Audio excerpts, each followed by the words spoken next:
Hi കൂട്ടുകാരെ, പുതിയൊരു വീഡിയോയിലേക്ക് എല്ലാവർക്കും സ്വാഗതം. അങ്ങനെ ശ്രുതി തിരിഞ്ഞ് നോക്കുമ്പോൾ അശ്വിൻ തൻ്റെ ഷോളിൽ ഇങ്ങനെ പിടിച്ചിരിക്കുന്നതാണ് കേട്ടോ കാണുക. എന്നിട്ട് അശ്വിൻ പറയണേ, നിന്നെ കൊണ്ട് ചെയ്യാൻ പറ്റാത്തതുണ്ട്, നിന്നെ കൊണ്ട് ചെയ്യാൻ പറ്റുമെങ്കിൽ നീ ഒന്ന് ചെയ്യ്, ഞാനൊന്ന് നോക്കട്ടെ എന്ന് പറഞ്ഞിട്ട് ശ്രുതിയുടെ ഷോളുണ്ടല്ലോ അതിങ്ങനെ അടുപ്പിച്ചടുപ്പിച്ച് തൻ്റെ ആ ഒരു കയ്യിലോട്ട് ഇങ്ങനെ ചുറ്റി ചുറ്റി കൊണ്ടുവരുമ്പോൾ ശ്രുതി അടുത്തോട്ട് വരികയാണ് കേട്ടോ. ഇതേ സമയം ശ്രുതി അടുത്തോട്ട് വരുന്നത് കൊണ്ട് തന്നെ ശ്രുതിക്ക് അശ്വിൻ്റെ അരികിലോട്ടാകുമ്പോൾ നെഞ്ചിടിപ്പ് കൂടി വരുന്നു കേട്ടോ.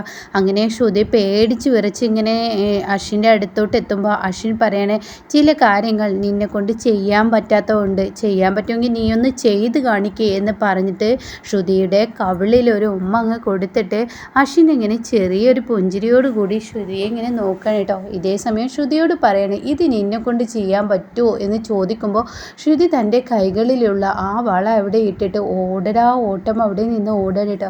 ഒരിക്കലും പ്രതീക്ഷിച്ചില്ല അശ്വിൻ ഒരു ഉമ്മ വെക്കുമെന്ന്. അശ്വിനാണെങ്കിൽ തിരിച്ചൊരു ഉമ്മ ശ്രുതി ചെയ്യുമെന്ന പ്രതീക്ഷയോടുകൂടിയാണ് നിൽക്കുന്നത്. എന്നാൽ ഈ സമയം അശ്വിൻ്റെ മുന്നിൽ നിന്ന് ശ്രുതി ഓടിപ്പോവാണ്. ഇതേ സമയം വീട്ടിലോട്ട് എല്ലാവരും പോവാനിങ്ങനെ നിൽക്കുന്ന സമയത്താണ് അവിടെ ഇങ്ങനെ ശ്രുതി ഓടി വരുന്നത്. പക്ഷേ ശ്രുതിയുടെ മുഖത്താകെ പരിഭ്രാന്തിയാണ്, ഒരു ഭയമാണ്, ഒരു പേടിയാണ്. തനിക്ക് ആ ഉമ്മ കിട്ടിയതിൻ്റെ ആ ഒരു മനസ്സിങ്ങനെ കിടന്നിങ്ങനെ ചാടിക്കൊണ്ടിരിക്കുകയാണ് കേട്ടോ. അപ്പോഴാണ് അഞ്ജലി ചോദിക്കുന്നത്, എന്ത് പറ്റി ശ്രുതി, നീ എന്താ ഇങ്ങനെ പരിഭ്രാന്തിയോട് കൂടി നിൽക്കുന്നത്, നിനക്കെന്താ ഇങ്ങനെ എന്നൊക്കെ ചോദിക്കുമ്പോൾ അവിടെ അമ്മായിയും അതുപോലെ തന്നെ പ്രീതിയൊക്കെ ചോദിക്കുന്നുണ്ട് കേട്ടോ. അങ്ങനെ എനിക്ക് ചോദിക്കുകയാണ്, എന്താ ശ്രുതി നിൻ്റെ വലത്ത് കണ്ണിൻ്റെ സൈഡിൽ എന്ന് ചോദിക്കുമ്പോൾ അപ്പോൾ ശ്രുതി ആ കവിളിലോട്ട് കൈ വെക്കാണ്. അപ്പോൾ തനിക്ക് അശ്വിൻ ഉമ്മ വെച്ച ആ ഒരു ഇത് ഓർമ്മയിൽ വരികയാണ് കേട്ടോ. അപ്പോൾ ഉടൻ തന്നെ പേടിയായോ ഇവർ കണ്ടോ എന്ന ആ പേടി ശ്രുതിയുടെ മനസ്സിൽ വരികയാണ്. അപ്പോൾ ഉടൻ തന്നെ വീണ്ടും ശ്രുതിയോട് പ്രീതി ചോദിക്കുമ്പോൾ അത് പിന്നെ എന്ന് പറഞ്ഞിട്ട് തൻ്റെ കവിളിൽ അങ്ങ് ശ്രുതി തൊടുകയാണ് കേട്ടോ. ഇതേ സമയം മുകളിലോട്ട് നോക്കുമ്പോൾ അശ്വിൻ അവിടെ വന്ന് നിൽക്കുന്നുണ്ടാവും കേട്ടോ. അശ്വിനെ കണ്ട് ശ്രുതി ആ കവിളിൽ നിന്ന് ആ കൈ പെട്ടെന്ന് എടുക്കുകയും ചെയ്യാണ് കേട്ടോ. അപ്പോൾ അശ്വിനാണെങ്കിലോ ഇങ്ങനെ ചെറിയ പുഞ്ചിരിയോടുകൂടി ശ്രുതിയെ വീണ്ടും ഇങ്ങനെ നോക്കുകയാണ് കേട്ടോ.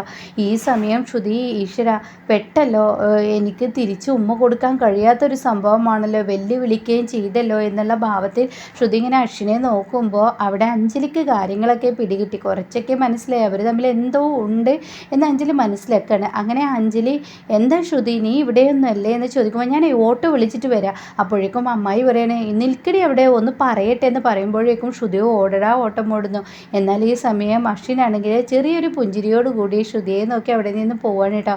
പിന്നീടാണെങ്കിലോ ഇങ്ങനെ വീട്ടിൽ ചെന്നിട്ട് അമ്മായി ഇങ്ങനെ പറയുന്നുണ്ട്, എടി പ്രീതിയുടെ കയ്യിൽ വെള്ളം വീഴാൻ പാടില്ല, മൈലാഞ്ചി ഇട്ടതാണ്, അപ്പോൾ അതുകൊണ്ട് നീ ശ്രദ്ധിക്കണം എന്നൊക്കെ ഇങ്ങനെ അമ്മായി പറയുന്നുണ്ട് കേട്ടോ. അതിന് മുന്നേ വീട്ടിൽ നിന്ന് ഇങ്ങനെ, അതായത് അഞ്ജലി വീട്ടിൽ നിന്ന് ഇങ്ങനെ പോരുമ്പോൾ അശ്വിൻ ഇങ്ങനെ മുകളിൽ നിൽക്കുമ്പോൾ അവിടെ അഞ്ജലി പറയുന്നുണ്ട്, എടി ശ്രുതി നിൻ്റെ കൈ കാണിച്ച് മെഹന്തി ഇട്ടൊന്ന് നോക്കട്ടെ എന്ന് പറഞ്ഞിട്ട് പെട്ടെന്ന് കൈ പിടിച്ച് വലിച്ച് നോക്കുമ്പോൾ എന്ന് എഴുതിയിട്ടുണ്ടാവും കേട്ടോ. അത് കാണുന്ന അശ്വിൻ എന്ന് എഴുതലും ഇത് കണ്ടതിനോട് കൂടിയിട്ട് അഞ്ജലി ചോദിക്കുകയാണ്, ഇതാരാണ് എന്നുള്ളത്, ലെറ്റർ നീ എന്തിനാ ശ്രുതി എഴുതിയിരിക്കുന്നത് എന്ന് പറയുമ്പോൾ അപ്പോഴാണ് വീണ്ടും അശ്വിനെ നോക്കുന്നത് കേട്ടോ. ഈശ്വര പെട്ടല്ലോ, അശ്വിനെ അത് കാണുകയും ചെയ്ത് കേൾക്കുകയും ചെയ്ത് ഇനി ഓടട്ടെ എന്ന് കരുതി ശ്രുതി അവിടെ നിന്ന് ഓടുന്നു കേട്ടോ.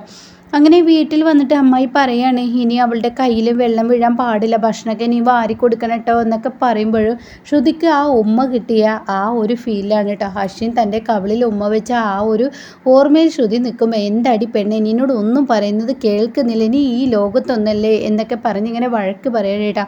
അപ്പോൾ ഉടൻ തന്നെ എന്താ അമ്മായി പറഞ്ഞത്, നിന്നോട് ഞാൻ പറയുന്നതൊന്നും നീ കേൾക്കുന്നില്ല എന്ന് ചോദിക്കുമ്പോൾ, എന്താ അമ്മായി ഞാൻ ചെയ്യേണ്ടതെന്ന് ചോദിച്ച ഉടൻ തന്നെ പറയാണ്, അതെ നീ ഇവൾക്ക് വാരി കൊടുക്കണം, ഭക്ഷണം കൊടുക്കണം, ഇന്ന് നിൻ്റെ അച്ഛന് ഞാൻ ഭക്ഷണം കൊടുത്തോളാം എന്ന് പറയണേ.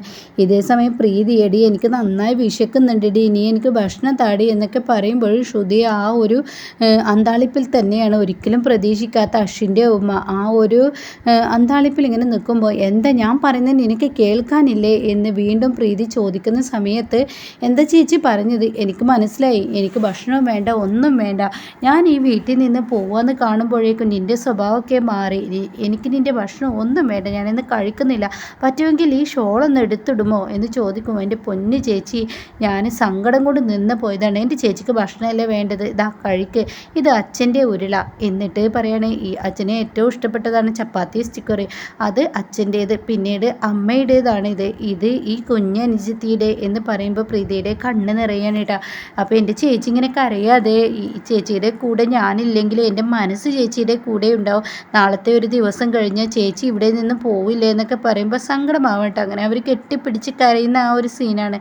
പിന്നീട് പിറ്റേ ദിവസം രാവിലെയായി, മഞ്ഞൾ കല്യാണമായി കേട്ടോ. അങ്ങനെ എല്ലാവരും ഇങ്ങനെ അണിഞ്ഞൊരുങ്ങിയിട്ടുണ്ട്. അപ്പോൾ ഈ സമയം ഒരു തളികയിൽ എന്തോ ഉണ്ട്. അപ്പോൾ ഉടൻ തന്നെ പ്രീതി പറയുന്നുണ്ട്, അതങ്ങ് കാട്ട് ശ്രുതി, ഇല്ല തരില്ല എന്ന് പറഞ്ഞാൽ അവരിങ്ങോട്ട് അങ്ങോട്ടും ഇങ്ങോട്ടും ഓടുന്ന സമയത്ത് അമ്മായി കയറി വരികയാണ്. അങ്ങനെ അമ്മായി പറയണേ, ഇത് അശ്വിൻ്റെ വീട്ടിൽ കൊടുക്കാനുള്ള ഡ്രസ്സാണ്, ഇത് അവിടെ കൊണ്ടു കൊടുക്കുക എന്നിങ്ങനെ പറയുന്നുണ്ട് കേട്ടോ. അങ്ങനെ ശ്രുതി ആ ഡ്രസ്സുമായി അശ്വിൻ്റെ വീട്ടിലോട്ട് പോവാണ്. ഇതേ സമയം അശ്വിനാണെങ്കിലോ താഴോട്ട് ഇങ്ങനെ ഇറങ്ങി വരുമ്പോൾ എനിക്ക് ഒപ്പം ക്യാമറയും പിടിച്ച് വരുന്നുണ്ട് കേട്ടോ. അങ്ങനെ എനിക്ക് ഒപ്പം ഉണ്ടാവും, എനിക്കങ്ങനെ വീഡിയോ എടുത്തും കൊണ്ടിരിക്കുകയാണ്. അപ്പോൾ അശ്വിൻ്റെ മുന്നിലോട്ട് ഇങ്ങനെ അഞ്ജലി ചെന്നിട്ട് പറയണം, അശ്വിൻ ഒരു കാര്യം ചെയ്യാനുണ്ട്, ഇവിടുത്തെ വേലക്കാരനാണെങ്കിൽ പണിയുണ്ട്, അതുകൊണ്ട് നീ ഒരു പണി ചെയ്യേ, തൽക്കാലം നീ ആ വഴിയല്ലേ പോകുന്ന, അമ്പലത്തിലോട്ട് കുറച്ച് സാധനങ്ങൾ കൊടുക്കാനുണ്ട്, അത് നീ അവിടെ കൊണ്ടുവെക്കണം എന്ന് പറഞ്ഞിട്ട് ഒരു തളികയിൽ നിറച്ച് സാധനം എടുത്തിട്ട് അശ്വിൻ്റെ കയ്യിൽ കൊടുക്കണം കേട്ടോ. പിന്നീട് അശ്വിൻ അവിടെ നിന്ന് പോകാൻ ശ്രമിക്കും, നിൽക്ക് എന്ന് പറഞ്ഞിട്ട് വീണ്ടും അശ്വിനെ വിളിക്കാൻ കേട്ടോ. എന്നിട്ട് പറയണേ, ഇതും കൂടി കൊണ്ടുപോയിക്കോ എന്ന് പറയണേ. അങ്ങനെ അതും കൂടി കൊണ്ടുപോകാൻ കേട്ടോ. അപ്പോൾ ഇത് രണ്ട് കൈകളിലും അശ്വിൻ്റെ സാധനം കൊടുത്തു എന്ന് മനസ്സിലാക്കുന്ന അഞ്ജലി എന്ത് ചെയ്യുന്നു, പെട്ടെന്ന് മഞ്ഞൾ എടുത്തിട്ട് അശ്വിൻ്റെ കവിളിൽ അങ്ങ് തേച്ചിട്ട് ഓടണേ, എനിക്കിതിന് വേണ്ടിയിട്ടാണ് നിൻ്റെ കയ്യിൽ സാധനം തന്നത് എന്ന് പറയണം കേട്ടോ. അങ്ങനെ അശ്വിന് ആ മഞ്ഞൾ തുടച്ച് കളയാനും പറ്റുന്നില്ല. പിന്നീട് അശ്വിൻ നേരെ മുന്നിൽ ചെന്ന് പെടുന്നത് എങ്ങനെ, ശ്രുതിയുടെ മുന്നിലായിരിക്കും കേട്ടോ. ശ്രുതിയാണെങ്കിലോ അശ്വിനെ കാണുന്നതിനോട് കൂടി പേടിക്കുകയാണ്, കാരണം ഇനിയും ഉമ്മ നൽകുമോ എന്ന പേടിയോട് കൂടി നിൽക്കുകയാണ്. ഇതേ സമയം ശ്രുതി ഇങ്ങനെ അശ്വിൻ തുറിച്ച് നോക്കുമ്പോൾ പെട്ടെന്ന് അശ്വിൻ്റെ കവിളിൽ ആ മഞ്ഞൾ കാണുമ്പോൾ ശ്രുതിക്ക് ചിരി നിൽക്കില്ല. ശ്രുതി ഇങ്ങനെ നിർത്താതെ ചെറുക്കുന്നത് കാണുമ്പോൾ അശ്വിൻ അങ്ങ് ദേഷ്യം പിടിക്കുകയാണ്, നിർത്തുന്നുണ്ട് നിൻ്റെ ചിരി എന്ന് പറയണ്ട. അപ്പോൾ ശ്രുതി അപ്പം തന്നെ ചിരി നിർത്തും. പിന്നെ കവിളിലോട്ട് നോക്കുമ്പോൾ പിന്നെയും ആ മഞ്ഞൾ കാണുമ്പോൾ ഉടൻ തന്നെ ശ്രുതി വീണ്ടും ചിരിക്കുകയാണ്, നിന്നോടല്ലേ പറഞ്ഞത് നിർത്തുന്നുണ്ട്, അല്ല ഇത്രയും വലിയ ഹൈറ്റ് വെയിറ്റുള്ള ഒരാളുടെ കയ്യിൽ സാധനങ്ങളുമായി മഞ്ഞൾ കട്ടൊക്കെ കവിളിൽ തേച്ച് കണ്ടപ്പോൾ എനിക്ക് ചിരി അടക്കാൻ കഴിയുന്നില്ല എന്ന് പറഞ്ഞിട്ട്, ആഹാ നിനക്ക് ചിരി അടക്കാൻ കഴിയുന്നില്ല എന്ന് പറഞ്ഞിട്ട് എന്ത് ചെയ്യുന്നു, ശ്രുതിയുടെ കൈകളിൽ ആ തളിക അങ്ങ് വെച്ച് കൊടുത്തിട്ട് പിന്നീട് ശ്രുതിയുടെ ഷോള് കൊണ്ട് ആ മഞ്ഞൾ അങ്ങ് തുടച്ചിട്ട്, ചില കാര്യങ്ങൾ ആണുങ്ങളെ കൊണ്ട് തന്നെ ചെയ്യാൻ പറ്റുള്ളൂ, അങ്ങനെയുള്ള കാര്യമാണ് ഇന്നലെ ഞാൻ ചെയ്തത്, അത് തിരിച്ച് നിനക്ക് ചെയ്യാൻ പറ്റുമെങ്കിൽ ചെയ്ത് കാണിക്കും, ഞാനൊന്ന് കാണട്ടെ എന്ന് പറയുമ്പോൾ ശ്രുതി ആകെ ഞെട്ടിട്ടോ.